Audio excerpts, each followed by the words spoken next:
Do I try this quest for 5,800 XP? No, don't do it. Do we lock it in for it? No, don't lock it in.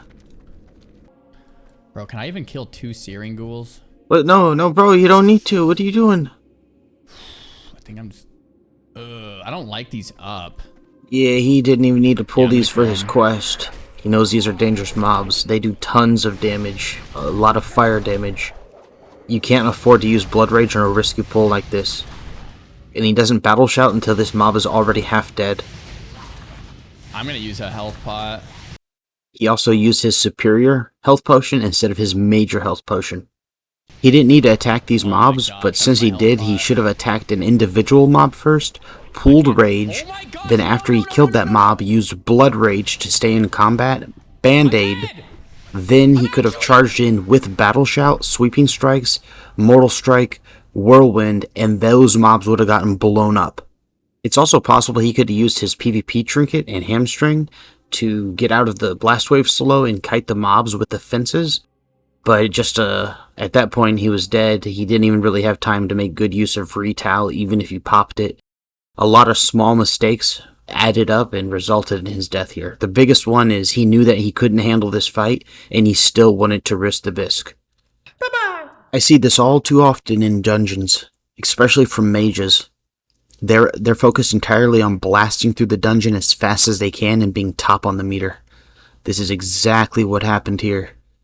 Well, you'll notice Savix and Jay don't even give the tank time to get aggro. So do the big dam. Boo-hoo! Why don't you introduce yourself, Paula, to the group? Me, Paula. Health warning. Oh my god! Oh!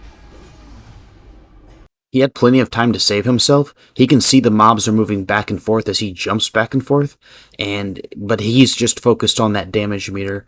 He takes time to hardcast a Frostbolt, which allows the mobs to just come over and bonk him in the head, because he wanted to switch his damage meter to current segment so he can make sure he's top every fight.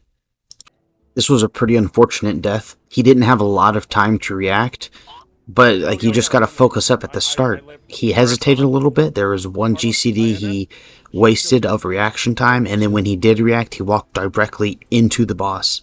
This caused him to get conflagrated and cleaved. But he took the death pretty well, so we're not gonna come down on him too hard. Well... Target damage.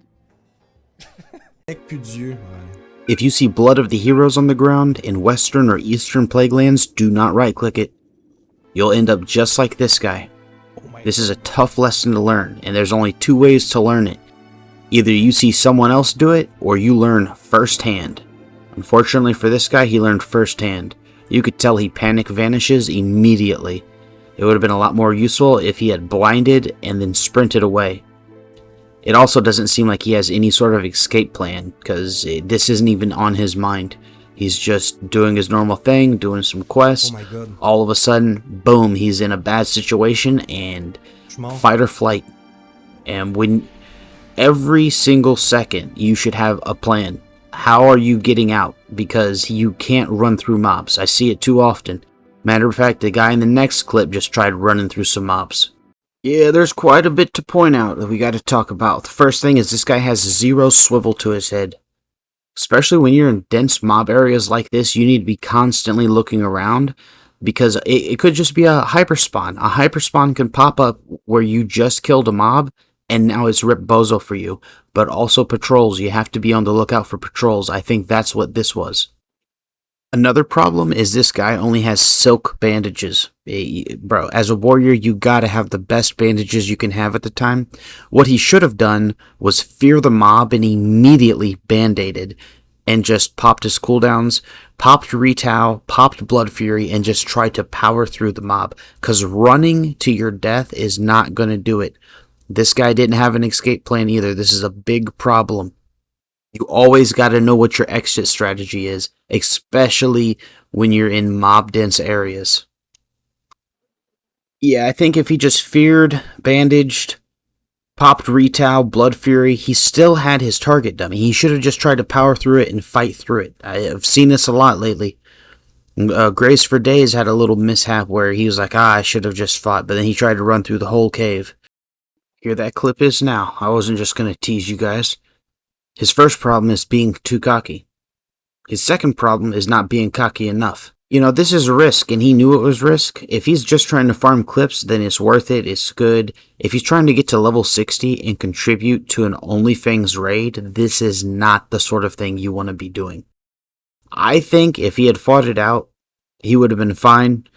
After he killed the chick, he had a target dummy, which, just to be clear, engineering is the best profession on every class, including Druid. So I got a lot of respect for that. But he tried to cast a healing touch when he should have been trying to cast a regrowth. Also, as soon as he threw his target dummy down, he should have cast a rejuve on himself just to get some healing off. Instead, he just ran. I think this is because he's in panic mode now. Caves are death traps. If you're in the back of a cave, you don't have an option. You have to fight it out. Either way, you're dead. You're not running out of that cave and getting away. It's not happening. If you notice, as he's running out, he does something good here.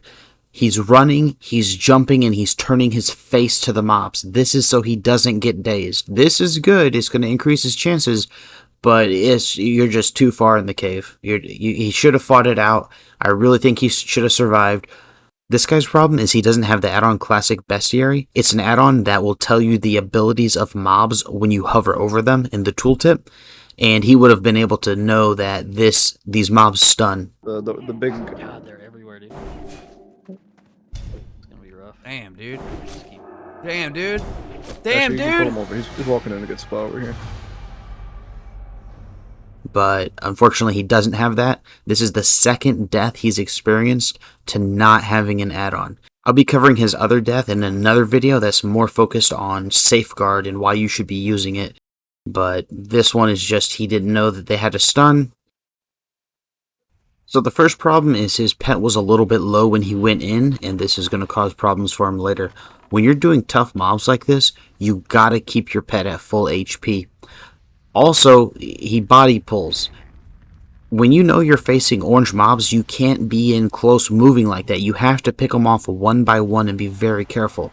He's using Joanna's guide. Leveling guides like Joanna's, Reset XP, Guild Lime, sometimes they put you in situations that are a little bit tough. Another problem is I don't think he uses his cooldowns. I see Rapid Fire. I don't see Berserking. He should have popped these cooldowns as soon as he realized what the situation was. When you mint pet, you can get a free auto shot off if you complete that mint pet, and then you can mint pet again. And finally, I mean, he's a hunter. He could have just aspected the cheetah or swiftness potion and been right out of there. He didn't need to use a mana potion and try to fight it out. He could have just reset the fight, brought his pet back, and that been that. But instead he wanted to stick it out and die.